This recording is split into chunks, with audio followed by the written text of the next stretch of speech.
E nós vamos começar então a segunda parte do nosso seminário. Começar com palavras da Joana de Ângeles pela abençoada psicografia do Divaldo Pereira Franco. São considerados infortúnios as ocorrências naturais do processo da existência humana: perda de pessoas queridas, acidentes com sequelas dolorosas, ruína econômica, falência afetiva, terremotos e outros cataclismos. Certamente constituem problemas graves, não porém desgraças reais, exceto para quem se deixa revolucionar pelos seus efeitos, destruindo os valores elevados da vida. Sabendo-se enfrentar esses fenômenos geradores de dissabor, deles se retiram valiosos bens que felicitam. Joana de Ângeles. Bom dia a todos. Muito obrigado pela presença bem significativa. Um sábado de manhã de sol, que a gente pode estar querendo fazer outras coisas, mas a gente quer dar alegria, alimentar o que temos no nosso interior, que na verdade é a essência do que somos, é o que nos move, as conquistas maiores nessa passagem tão breve aqui. Eu gostaria que apagassem as luzes, porque eu vou passar vários slides, e os slides todos remetem a uma análise visual de cada um que ouve, e vai aproveitar e vai ver também, remete a gente a paisagens, a caminhos e árvores de todo tipo. Porque na natureza humana, a árvore, ela tem um significado muito grande. Espero que assim como para a natureza, a árvore antiga, uma copa grande, tem um valor tão significativo, ela também seja para nós, humanos, que também tenha este valor. Quanto maior, mais velha, mais antiga, mais importante é. Molhar a garganta. A gente vai falar um pouquinho sobre velhice. A gente olha a plateia assim num relance, a maioria não está velho, né? Mas esse tema velhice falta ainda muito. Mas a gente começa a envelhecer do ponto de vista fisiológico, biológico, a partir do momento que nascemos. Então todos estamos em um processo de envelhecimento. Será pelas tantas, as leis brasileiras disseram que velhice começa aos 60 anos, internacionais aos 65, isso é apenas uma determinação. Mas biologicamente, começamos esse processo a partir do momento que nascemos. Ele será acelerado, retardado, melhorado, engrandecido, né? Dependendo do que nós vamos fazer, da forma com que a gente enxerga. A velhice, nessa breve exposição que eu vou trazer a vocês, ela tem primeiro uma interpretação sociológica, nada espiritual, sociológica, né? Estatística.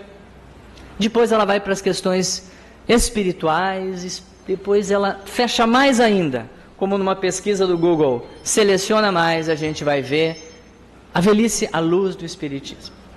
O título é da velhice a reencarnação, porque não há como nós chegarmos de novo a esta lei biológica, a reencarnação, sem passarmos por ela. Aqui nós temos imagens que mostram que cada vez mais a gente vê as gerações, né? Numa mesma família, mãe, filha, avó, neto, bisneto, cada vez mais. Gosto muito de mostrar essa foto aqui de baixo. Essa senhora era moradora de Venâncio Aires, bem próximo de vocês. Era uma paciente minha que tinha 95 anos no dia que eu bati essa foto, no dia do aniversário dela. Pessoa lúcida, espírita atuante, mãe desta, avó desta, bisa deste, tataravó deste. Então, uma família extremamente longeva, que nós temos cada vez mais esse modelo permeando as nossas famílias e no meio que a gente anda. É comum, não é mais privilégio de alguns poucos. Estamos a caminho de termos realmente várias gerações convivendo juntas. Para o entendimento espírita, esse ciclo vai além. Se nós olharmos essa imagem, a gente vai ver que começamos quando nascemos. Eu não consegui ela com uma como é que se diz assim, melhor definida para ampliá-la, mas quem puder enxergar, enxerga. Nascemos, percorremos o ciclo da vida, lá vamos nós, envelhecendo, desencarnamos. Mas esse ciclo, ele se continua, e ele volta e recomeça. Então, assim é para a doutrina espírita. Esse é o caminho.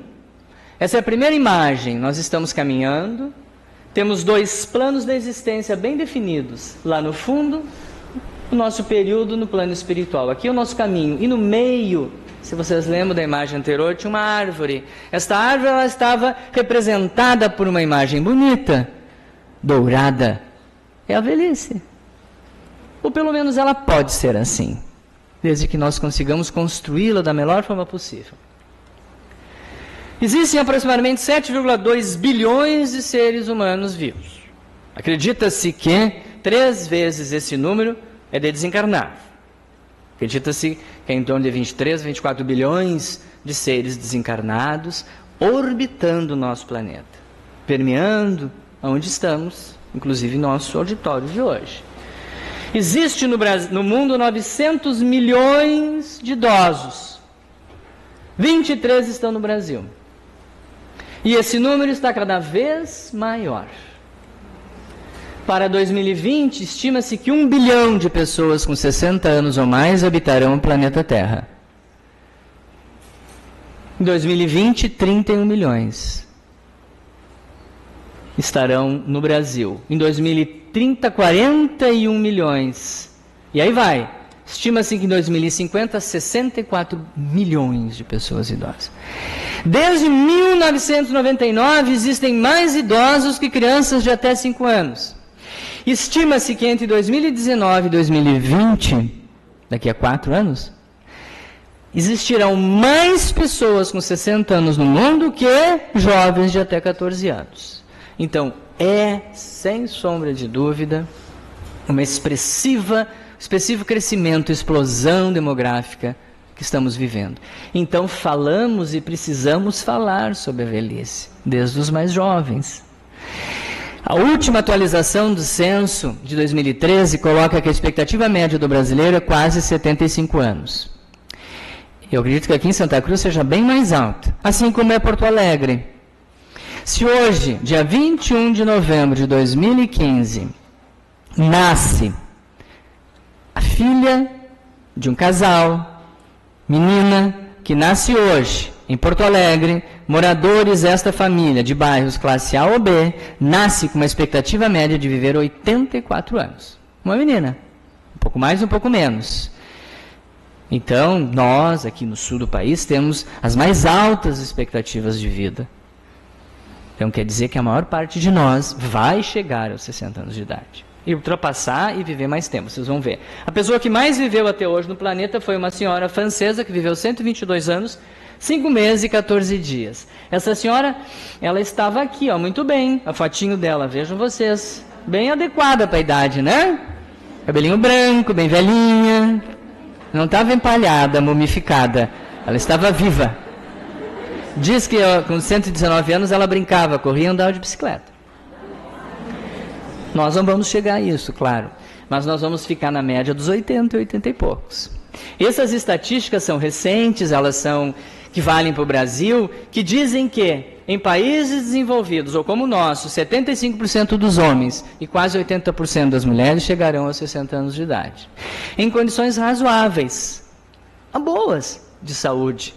Chegando até essa idade, se for um homem, poderá viver mais 22 anos. Se for uma mulher, poderá viver mais 22 a 24. Um homem, então, de 20. Então, se um homem chega, e aqui na sala tem homens que estão beirando 60, já chegaram, chegando relativamente bem. O que é relativamente bem? Sem uma doença grave.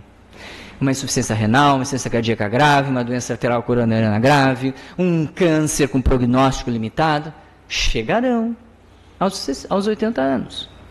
Como as mulheres vivem mais que os homens, não tem estatísticas para os homens, mas tem para as mulheres após os 80. É como se fosse essa imagem aqui dessa árvore velhinha, é uma vozinha viúva, né? Bem velhinha, típica. Ela chegou aos 80, e se ela chegou bem aos 80, ela pode viver mais 9 a 10 anos. Essas são as estatísticas que mostram que o envelhecimento é um fenômeno populacional mundial, que aos nossos pais e avós era quase um grande desafio. Hoje é regra, não é mais exceção. Eu conheci apenas minha avó paterna, todos tinham morrido. Hoje, se nós olharmos as gerações, tem quase os 4 vivos ainda. Então, ali embaixo mostra que em países envolvidos, 90% dos adultos aguardam a idade de se tornarem avós. A média hoje, em países envolvidos como na Europa, é 50 anos. Os avós estão sendo avós aos 48, 50 anos, boa parte da população. E, segundo estatísticas, 60% das pessoas têm pelo menos o pai ou a mãe vivo em casa. Então é um processo inequívoco, não há dúvida. Tá? É o que diz aqui, ó. Não há dúvida, é irreversível. Gostemos ou não, tá? Nos apavoremos ou não com a velhice, é uma realidade. Vamos viver mais.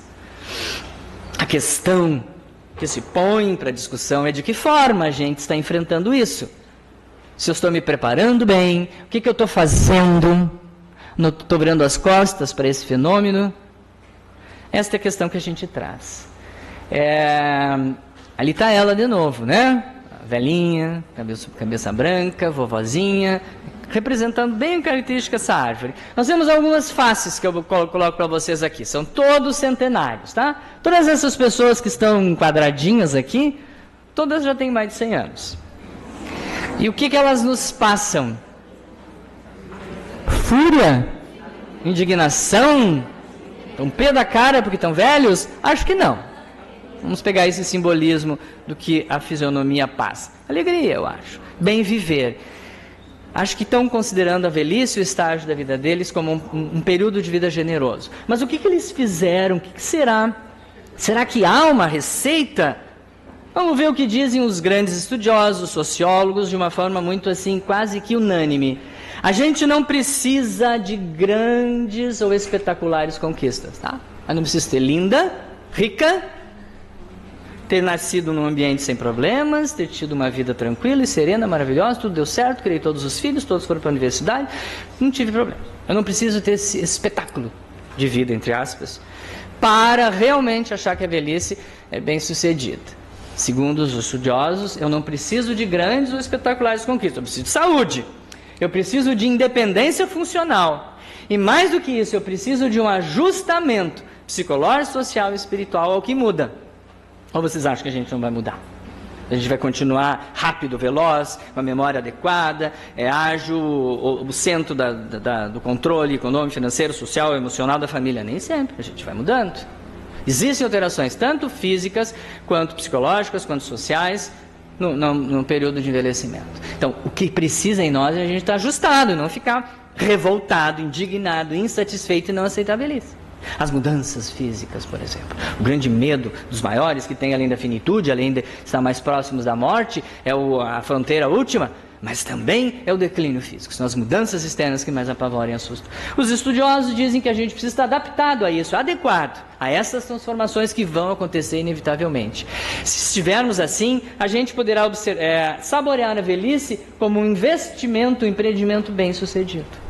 Essa é uma das palavrinhas que eu quero que vocês cuidem, como essa linda cor azul, linda no meio de algo que não nos parece ser tão bom.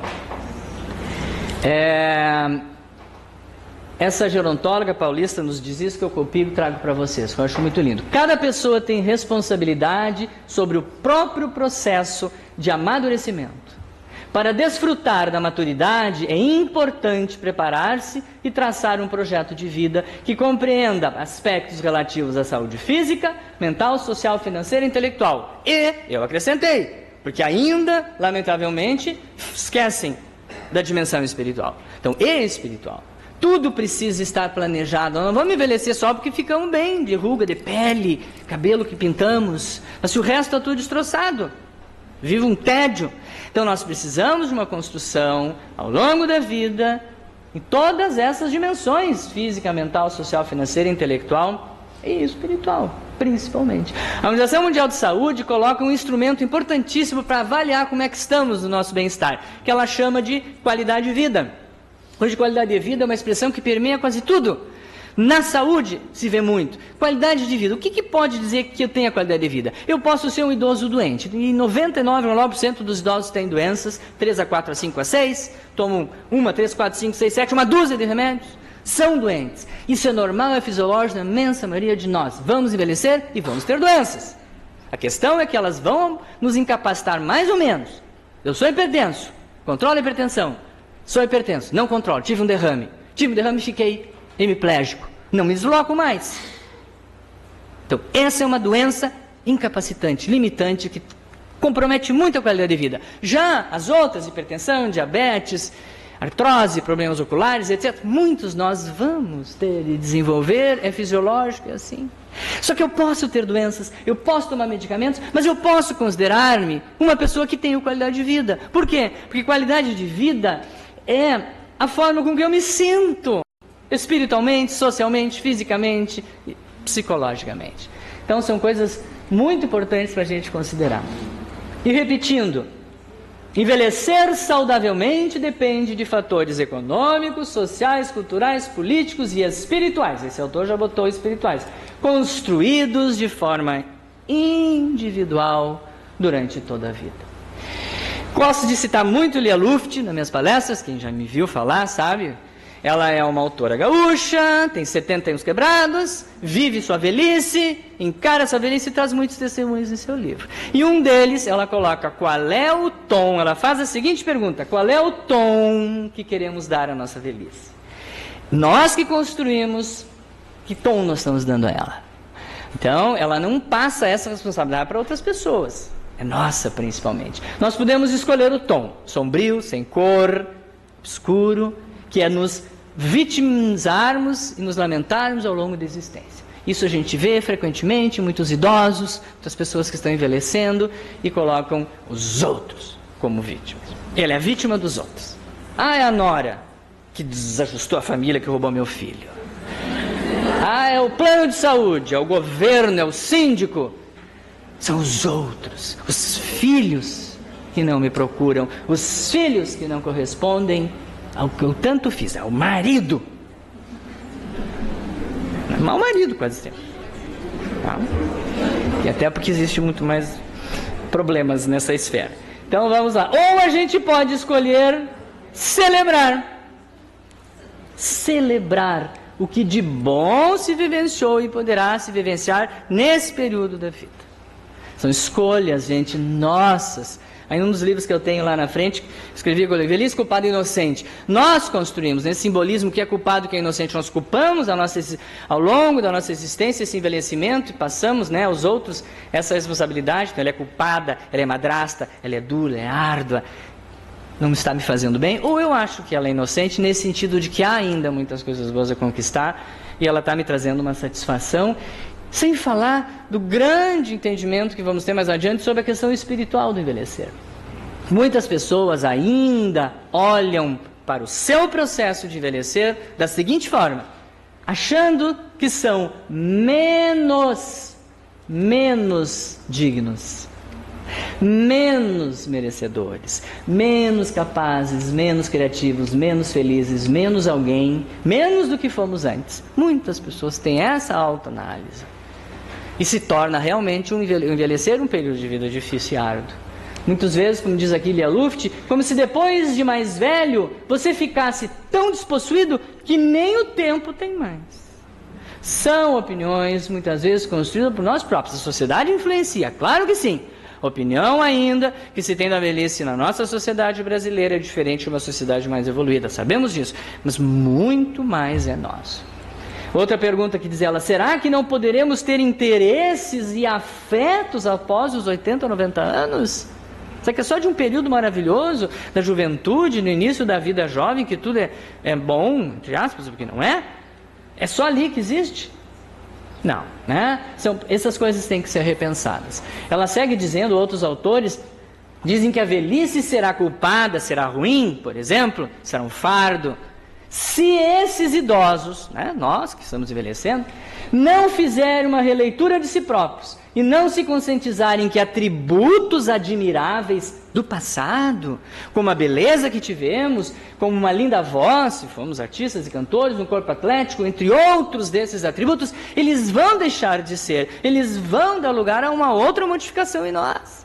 Mas muitas pessoas ficam apegadas, ligadas ao que foi no passado, e assim tem muita dificuldade de encarar e se adaptar, como a gente disse, a essa nova fase da vida. Por fim, Lia Luft resume que a chegada da velhice não precisa enferrujar a alma. Afinal de contas, a alma não tem idade, né? Enquanto o corpo encolhe, a mente e o coração podem continuar se expandindo. Então, essa expressão que ela usa, a alma não vai enferrujar, a alma não vai encolher. O corpo encolhe, se a gente for ver, nós diminuímos de tamanho, há uma série de alterações do nosso corpo, então o idoso se modifica. Então, esse corpo se altera, mas a mente, a alma, não. E aí eu cito outra autora, porque eu disse para vocês, trago algumas coisas referentes às questões sociológicas do envelhecimento. Essa antropóloga brasileira, ela muito boa, Miriam Goldenberg, gosto muito dos livros dela, ela escreveu um livro chamado A Bela Velhice. Lá ela fala realmente de uma chave, de uma essência, de um elixir para que se continue vivenciando o melhor que pode desse período da existência. Ela fala daquilo que a gente tem que estar muito consciente, de que a gente precisa se manter ativo e criativo.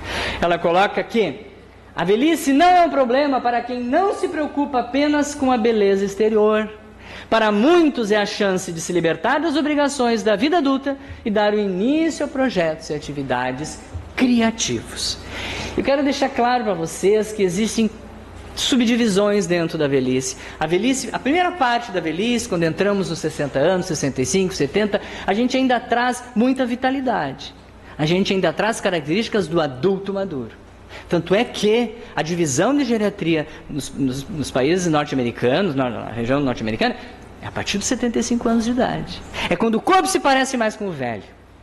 Então nós temos ainda um período de mais saúde, de mais independência, a gente não se sente tanto. Agora, quando começamos a entrar da segunda para a terceira fase da velhice, os problemas são maiores. As doenças são mais prevalentes, relevantes, incapacitantes. As perdas se acumulam. E aí que vem a grande dificuldade de lidar com ela. Independente disso, precisamos, como ela diz aqui, mantermos-nos com projetos de vida, gente. Ela fala que para quem a velhice não é complicada, para quem tem projetos de vida ou investiu em outros capitais.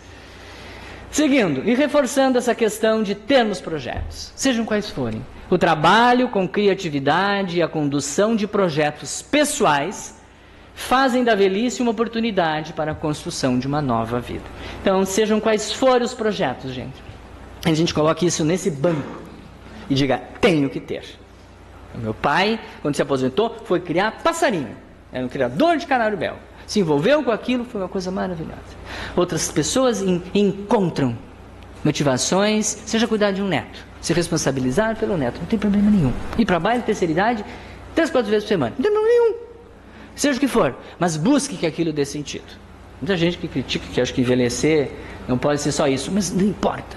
Tu constrói, tem projetos de vida adequados, né, para o teu momento da existência, te preenche, preenche esse vazio dos conflitos que se vivencia, tu está buscando realmente uma velhice adequada. Nada mais é, segundo o autor, velhice, um ciclo a mais da vida, gente. É mais um ciclo. E a gente precisa encerrar aquele que passou, tá? Rever os seguintes. Precisamos disso, é essencial para que a nossa velhice seja de período de vida generoso. Outra palavra que marca, que eu quero que vocês gravem, empreendimento bem-sucedido. Com tudo que se faz na vida, a velhice também pode ser um empreendimento bem-sucedido. E ser um período de vida generoso. Porque se não for assim, se a gente achar que ela não é um período generoso, que eu não vou investir, a gente corre o risco de acontecer o que diz esse rabino. Na sua sabedoria, ele diz que ampliar o tempo de vida sem ampliar, por sua vez, a consciência das possibilidades que oferece uma velhice produtiva. Simplesmente a gente não tem certeza e não estamos seguros que estamos vivendo por mais tempo. Talvez a gente esteja só o quê? Postergando a morte.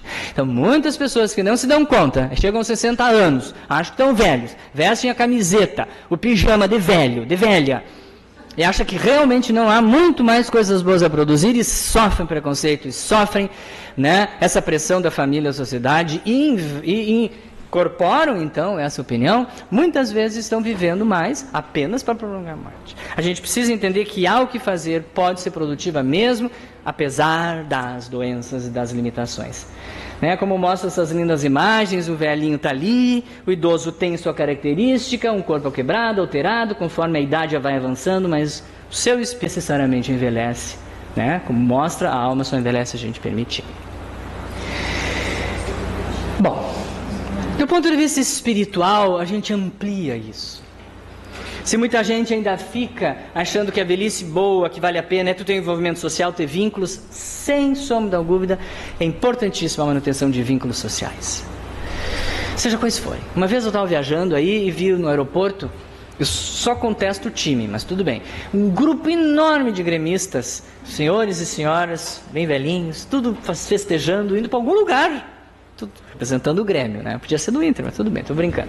Então, é um grupo social, que provavelmente aquelas pessoas que estão ali estão vivendo muito bem em sua idade. E aí nós ampliamos as possibilidades que tem das pessoas se sentirem úteis, tendo essa questão social importante. São um dos principais índices de boa qualidade de vida, melhor qualidade de vida na velhice, é quem mais se socializa, quem mais tem amigos, quem mais tem vínculos. Não é o palco, não é o tema de hoje, mas quero colocar que não é só espiritualidade. Apesar de a gente estar no meio espírita, não é só espiritismo e não é só espiritualidade. É sim também, isso é importante.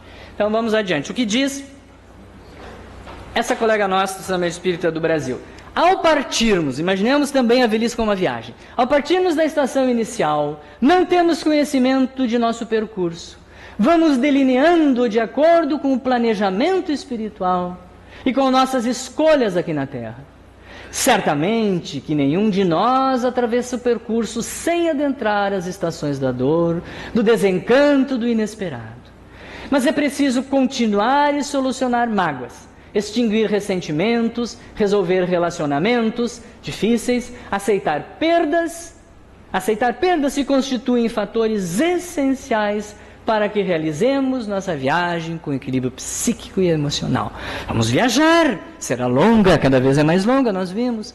A gente tem que estar preparado para tudo que pode acontecer. E não fraquejar e não desistir do percurso.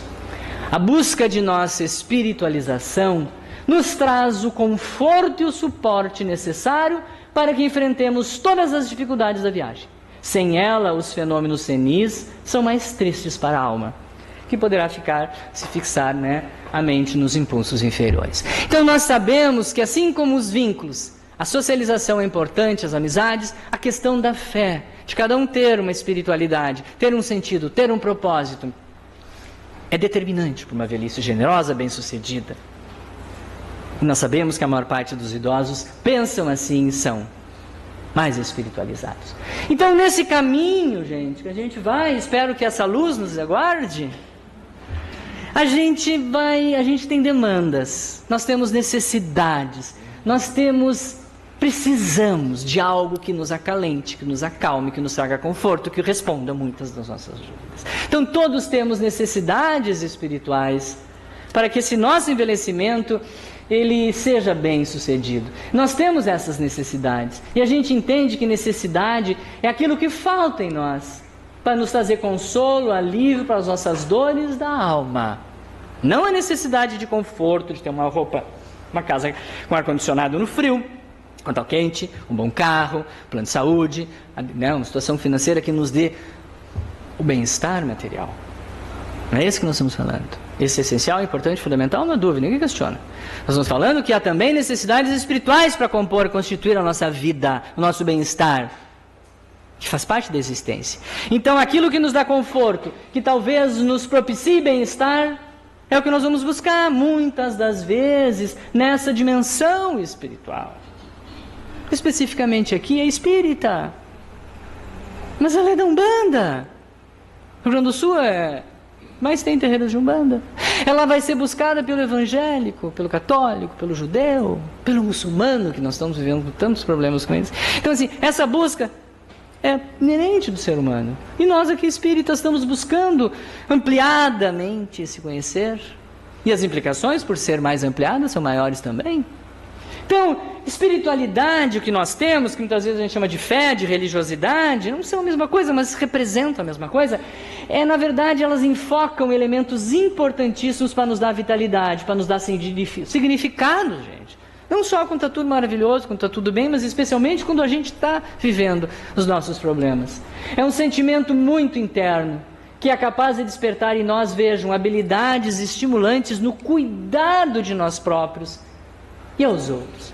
E muitas das vezes a nossa fé, nossa espiritualidade é capaz de realmente conseguir fazer com que a gente ultrapasse os sentimentos negativos que há em nós, como a rejeição, como o abandono, como a raiva, todos esses sentimentos tão ruins que fazem parte da nossa essência. A fé, a espiritualidade pode nos ajudar a isso.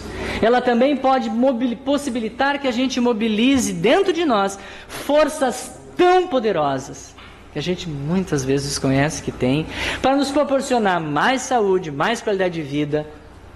Não é? Quantos de nós nos surpreendemos diante de dores, das mais diversas, de perdas, de doenças que nos assolam? Quantos são fortes, resilientes, superam, saem dando exemplos de coragem e superação? Então quem tem uma fé maior, que é mais espiritualizado, geralmente consegue melhor isso. A religiosidade, a espiritualidade, elas são uma dimensão de extrema importância, relevante em cada um de nós, especialmente quando a gente está doente. Mas elas existem em nós, elas são importantes porque elas são capazes de, como diz aqui, atenuar, gente, os agravos que o envelhecimento traz para a saúde, tanto física quanto emocional. A gente envelhece, a gente adoece, a gente traz limitações, isso é uma verdade, a maioria enfrenta isso. E se nós temos uma fé forte, propósitos fortalecidos, a gente supera melhor, enfrenta melhor e atenua. A gente não evita. Não se ocorre em nós um milagre e nada de grave, de ruim, prova alguma nos atinge. Não. Nós sabemos das necessidades da doença como um dos principais mecanismos de prova da nossa evolução. Então ela vem com o envelhecer também. A gente também tem que estar preparado e ver o quanto consegue aceitar e entender. E disse para vocês, e repito, que a maioria dos idosos são, a maioria dos idosos, especialmente os que estão doentes, são religiosos. E são religiosos porque usam e utilizam através da sua crença e a prática que tem para o quê? De novo, para melhor enfrentar suas doenças ou quaisquer situações que enfrentam com seus próprios filhos, com seus familiares, ou com as questões todas inerentes, à nossa sociedade de consumo. Então eles buscam especialmente um credo. E a gente acha, eu tenho muitos pacientes espíritas idosos, eu tinha uma impressão alguns anos atrás que o idoso, por vir das bases cristãs, católicas e evangélicas, ele continuaria sendo católico evangélico. Mas grande parte dos idosos também estão buscando entender melhor, ampliar um pouco mais a sua essência de vida sem dogma, e eles encontram e vão buscar no espiritismo. Porque tem muitos idosos nas casas espíritas ou em processo de envelhecimento, e tem quase todas as instituições espíritas têm dentro do departamento de assuntos da família, tem os grupos da melhor idade, da terceira idade, da boa idade, não importa, eles chamam assim. Então isso nós estamos vendo cada vez mais a importância do quê? Da espiritualidade como fator de bem-estar existencial. É isso, gente, tá? Talvez eu tenha tudo.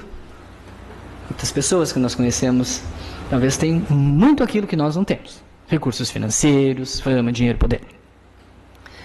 Nem enfrentam, as doenças que a gente enfrenta. Mas não se sentem existencialmente bem, motivados, alegres, dentro da idade que estão enfrentando. Então, a espiritualidade, assim como os vínculos, como a família, como qualquer outra atividade artística, é capaz de trazer isso, é capaz de promover um bem-estar existencial. Por quê? Porque promove a esperança, promove o otimismo, a satisfação com a vida, força, coragem e fé. Entende, nos esclarece da importância da gente ter propósitos, significados dentro da nossa vida, apesar das situações adversas que a gente enfrenta. E isso ajuda muito as pessoas. Quando a gente fala da resiliência, que é uma habilidade que todo ser humano tem, que todo mundo em algum momento viu, vivenciou, passou, né? Passa ainda, que é enfrentar problemas. Estou enfrentando um câncer na minha família, em mim, estou lidando com a doença de um filho, estou lidando com a situação financeira adversa, dos conflitos interpessoais que estão quase me destruindo, mas eu tenho força, eu tenho coragem, eu tenho fé, eu vou adiante, eu vou enfrentar e eu consigo sair, e muitos saem melhores, fortalecidos. Isso a gente vê aos montes, isso é resiliência, e a gente sabe que as pessoas mais espiritualizadas, ou com um envolvimento religioso e espiritual maior, geralmente são mais resilientes, geralmente têm uma capacidade de superação maior. Então nisso a crença, a fé nos ajudam muito.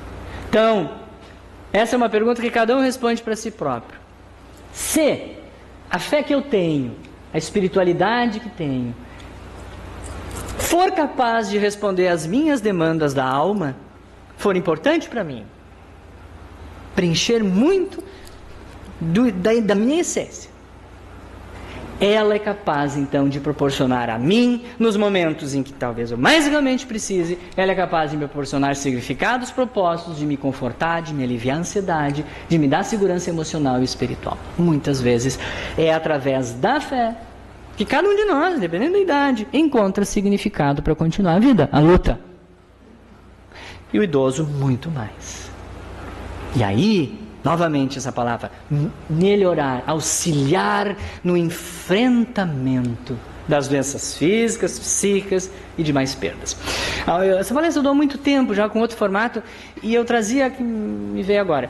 Muitas pessoas, não no meio espírita, mas muitas pessoas de outras religiões colocam a questão de que eu estou doente porque eu não tenho fé. A gente tem que ter muito cuidado, que a nossa crença, a nossa fé, a nossa religiosidade poderá não alterar o curso da doença física, dos problemas que estamos enfrentando. E não é absolutamente a causa dela. Mas muitas pessoas acham que às vezes é. Então nós temos que cuidar que as doenças não surgem por falta de fé, que nós temos. E por eu ter uma fé e me envolver muito, e por isso eu tenho uma proteção total contra enfermidades, doenças e problemas. Também não. Muita gente se frustra com isso. Ela pode determinar esse auxílio, a coragem, o enfrentamento melhor das situações que a gente vive. E até mesmo a cura física pode acontecer. Mas muito antes da cura física se dar, é a espiritual que vem por primeiro, e a que se processa em nós. Por fim, nessa terceira parte, eu vou trazer um pouquinho do que o Espiritismo fala para nós, em 4 pilares básicos do Espiritismo. Todos sabemos que nós temos uma pluralidade de existências. Essa não foi, não será a primeira existência nossa. Continuaremos habitando este corpo em diferentes formatos, diferentes tipos, mas o Espírito é o mesmo, ao longo da nossa existência. Nós reencarnaremos com uma lei biológica tão igual quanto a de nascermos e morrermos. Nós somos regidos por uma lei básica, lei do retorno, lei de causa e efeito. E nós também, Papai do Céu nos permitiu, graças a Deus, que a gente possa escolher. A gente tem o livre-arbítrio. Ninguém nos obriga a fazer nessa existência aquilo que nós propusemos a fazer quando aqui retornamos, quando renascemos. Nós temos esse livre-arbítrio. A questão que se coloca não como um castigo que nós vamos para o purgatório, mas que fizemos propósitos para cumpri-los. Se aqui quando reencarnamos mudamos o caminho, desistimos, enfraquecemos, nos levantamos, nós teremos implicações imprevisíveis nas outras existências se a gente não cumprir aquilo que pelo menos veio tentar fazer. Esta lei de causa e efeito, que vocês todos conhecem, é exatamente isso, como essa imagem, se vocês olharem, reflete o que está em cima, está igual ao que está embaixo. É um espelho. Se a gente olhar, a lei de causa e efeito nos esclarece que tudo que realizamos na vida, tudo, gente, não só os nossos atos, não só as palavras que a gente emite, mas aquilo que pensamos, aquilo que arquitetamos o pensamento, eles vão gerar efeitos correspondentes. Se bons, bons. Se ruins, também teremos as ações negativas sobre nós. Ao longo de todas as nossas existências e ao longo da atual, até há 1 segundo atrás. Até hoje de manhã. Se a gente ficou bravo com alguém. Se a gente foi egoísta, não foi solidário. A lei de causa e efeito está atuando o tempo todo em nós. E a reencarnação básica, que vem sempre atrelada a essa lei de causa e efeito, que diz que hoje nós somos o resultado que fizemos ontem e estamos construindo nosso destino para as próximas existências. Então essa essência básica nos coloca um grande desafio, que Leon Denis nos diz que se nós conseguirmos olhar para o desafio do envelhecer hoje, da velhice, muitas vezes doente, limitada, com problemas, e nós conseguirmos, como diz aqui, nos esforçar para sermos um exemplo aos outros, nas atitudes perante os desafios evolutivos do espírito, pelo modo voluntário e corajoso que aceitamos a situação, vai realmente contribuir muito na nossa evolução. A velhice hoje, eu digo no lugar nenhum, é um dos desafios evolutivos do espírito da maioria de todos nós. Porque se hoje nós estamos vivendo uma média de 80 e poucos anos, 40 anos atrás, 70 anos atrás, após o final da Segunda Guerra Mundial, a expectativa média de vida do Brasil era 43 anos, no mundo 55. E eventualmente um que outro chegava aos 70, 80, mas a maciça expressiva maioria morria na meia-idade. Não experimentava a velhice longa prolongada. Hoje estamos aqui. E se nós voltarmos a reencarnações anteriores, mais ainda, desencarnávamos jovens, nem sequer talvez chegávamos aos 30 e poucos anos. Então hoje a gente está tendo essa oportunidade de viver mais tempo na matéria, também para entender isso como um desafio. Leon Denis nos coloca que nenhuma fase da vida humana é inteiramente deserdada dos dons da natureza e muito menos das bênçãos de Deus. E que na velhice a espiritualização do ser é iniciada. O pontapé inicial se dá geralmente nessa fase da vida. Ele coloca nos seus livros que a velhice é bela, é grande, é santa, tanto é verdade que ela assemelha-se à vigília prolongada, a vigília da eternidade, como uma espécie de sentinela avançada na extrema fronteira da vida. Ele desencarnou com quase 90 anos, já estava quase cego, enfrentou as doenças, enfrentou as limitações da idade. Chico Xavier envelheceu com uma série de doenças. As pessoas enfrentam suas enfermidades que fazem parte da velhice e não por isso a tornam um período de vida que não querem nem sequer imaginar que tenham que passar. Então todos enfrentarão. Mas ela tem um significado muito grande dentro dessa evolução que estamos passando no nosso planeta moral. E verdadeiramente, segundo ali, será pela idade da espiritualidade que transcenderemos. Por isso é bom que saibamos, e que eu repito a vocês, que essa deve ser, para a maioria das pessoas nesse nosso orbe, a primeira experiência de reencarnação, a primeira experiência da velhice nas diversas encarnações pelas quais a gente passou. Por quê? Tem porquês. Um deles é porque a gente precisa ficar mais tempo aqui na carne, na matéria, para a depuração, para o aprendizado. O orbe está passando, o nosso planeta Terra está passando por uma série de transformações sociais, culturais, científicas, ambientais, espirituais, de todo tipo, especialmente morais. Nesse período em que o planeta Terra está mudando de nível, passando a uma fase mais evoluída, nós estamos também inseridos dentro dele. Por quê? Por que estamos vivendo mais? Estamos vivendo mais para esses aprendizados necessários ao espírito. A vivência corajosa, vejam vocês, não é aquela vivência que tu não se mata porque tu tem medo, e tu não faz isso porque é pecado, tu não faz isso porque tu sabe que tu vai nunca mais sair lá do umbral. Mas também vive o teu suicídio indireto, como a gente diz. Mas a vivência corajosa e dignificante da velhice, nesses tempos de transição moral do planeta, é um desafio evolutivo intransferível. Os frutos da próxima encarnação, por isso o título da velhice é reencarnação, também estão sendo plantados durante essa fase da vida. Então, se a gente ainda acha que tudo que a gente tinha que fazer, a gente fez até os 50 e poucos, depois quando começa a envelhecer, começa a ter ruga, ter problema auditivo, tem que pôr óculos, tem que ir no médico, tem que isso, aquilo, vai se envelhecer, o corpo mudar, aí também cresce demais a importância da gente continuar dignamente, corajosamente, os desafios que ela nos coloca.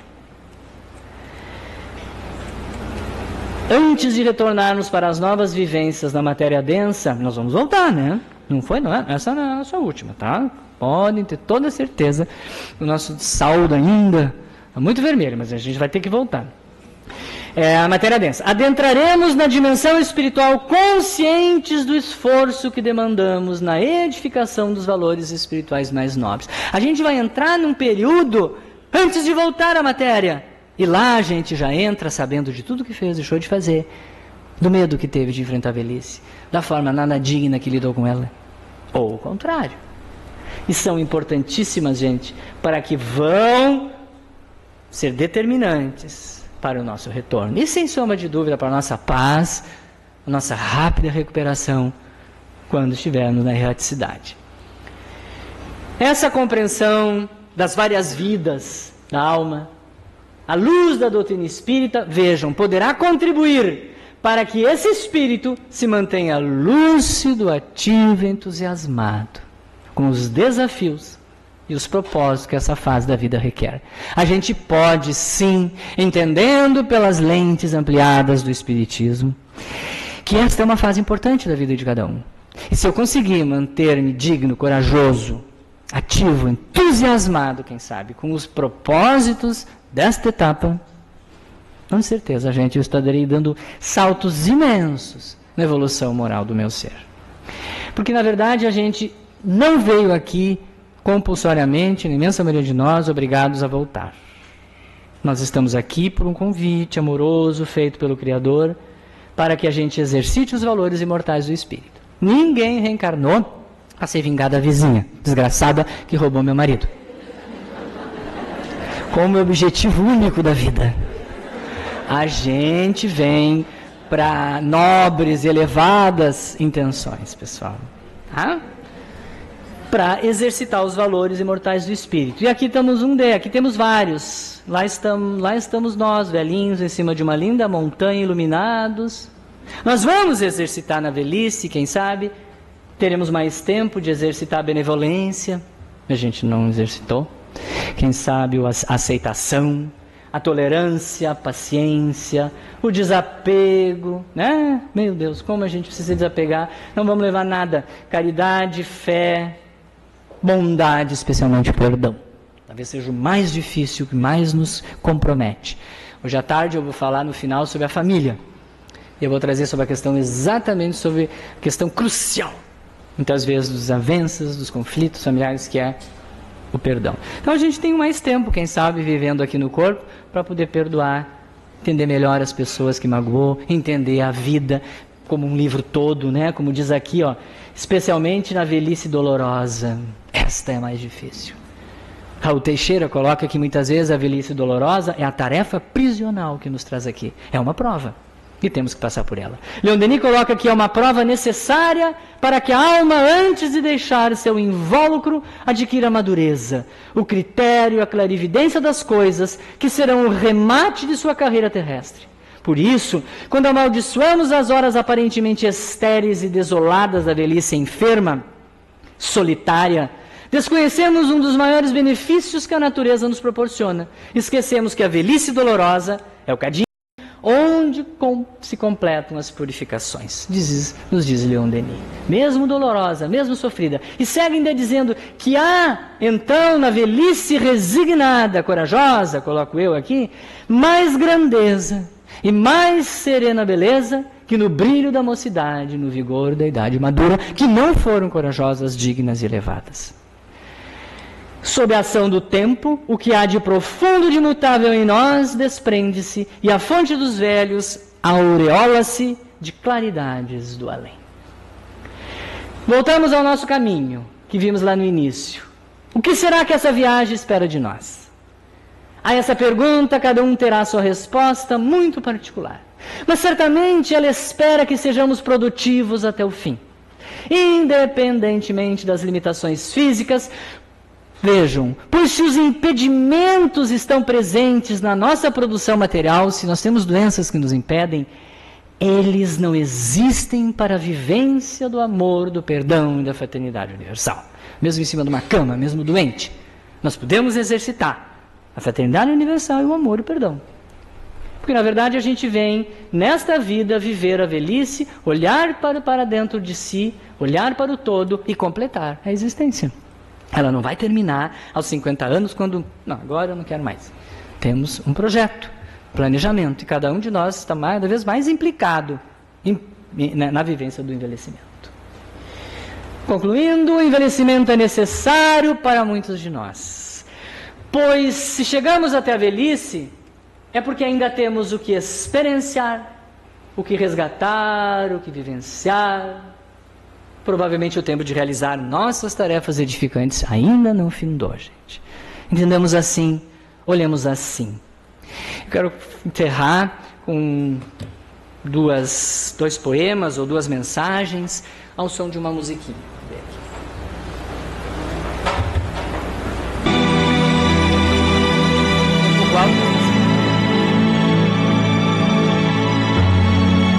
São João de Crisóstomo foi um grande mártir da Igreja Católica, disse isso aqui. A sua idade cronológica nunca será mais importante do que essa juventude espiritual que você pode mostrar diante de todos os que contemplam o sorriso de bondade ou sentem as radiações de sua vida interior. Porque a velhice é um doce reencontro do homem consigo mesmo, em sua mocidade e sua infância. Ser jovem é sempre saber estar em permanente disponibilidade. É saber contemplar o passado sem mágoas, encarar o futuro sem temor, pensando sempre que a melhor arte de viver é morrer jovem o mais tarde que puder. Aqui estamos nós, estamos nossos velhinhos, os nossos idosos, diante desse desafio evolutivo que a velhice traz. Que te seja concedida uma sabedoria com o olho de tua alma para enxergar esse lado belo da colheita. Que tenhas o compromisso de colher a tua vida, cicatrizar o que te feriu, permitir-lhe chegar mais perto de ti e fundir-se contigo. Que tenhas grande dignidade, que te seja concedida a maravilhosa dádiva de encontrar a luz eterna e a beleza que está em teu ser. Todos esses dizeres podem nos remeter a uma velhice plena, serena, tranquila, como esse navegar. Podemos construí-la assim. Afinal, envelhecer é como velejar. Você não pode parar o vento, mas pode direcionar a vela para que o vento lhe seja favorável. Tenho certeza que essas pessoas que vão aparecer aqui fizeram isso. Essa vozinha navegando nas redes sociais, essa aqui se tatuando com 80 e poucos anos, essa aqui buscando dançar de novo, tirando carteira de motorista com quase 90 anos, se socializando, mantendo suas relações afetivas, se assim for possível, curtindo a vida, mesmo doente, limitada, ou essa aqui numa cama de hospital com deficiência visual ativa. Ou esses galãs da terceira idade, cada vez mais bonitos, mais fortes, algumas corajosas que vão tocar em boates. E por fim, essa última que eu deixei aqui embaixo, uma paciente minha, de 97 anos, baiana, desfila na Escola de Samba Bombas do Urgia de Porto Alegre todos os anos. Tem uma agenda mais cheia do que muita gente. Ativa, lúcida, mostrando esse outro lado da velhice. A gente pode realmente construir, a construção é nossa, individual, né? E todos eles certamente deram devidos valores às dimensões física, emocional, social, intelectual, financeira e espiritual da existência. Muito obrigado. Aqui são alguns livros que nós trouxemos de Porto Alegre, estão lá atrás para serem autografados, se alguém desejar. Por enquanto é isso. À tarde a gente continua. Muito obrigado.